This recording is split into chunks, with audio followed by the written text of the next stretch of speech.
Aliando Syarif diduga pacari anak di bawah umur, warganet tuding sebagai pedofil. Muhammad Aliando Syarif, aktor dan penyanyi berusia 28 tahun, kini tengah menjadi perbincangan hangat di media sosial.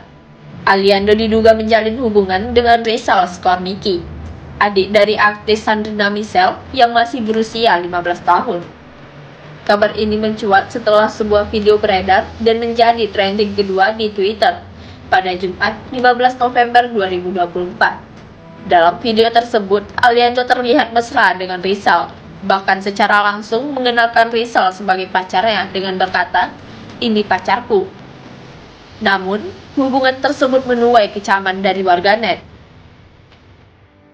Perbedaan usia yang cukup jauh antara Aliando dan Rizal memicu tudingan bahwa sang aktor bersikap tidak pantas. Bahkan sebagian warganet menyebutkan sebagai pedofil. Jadinya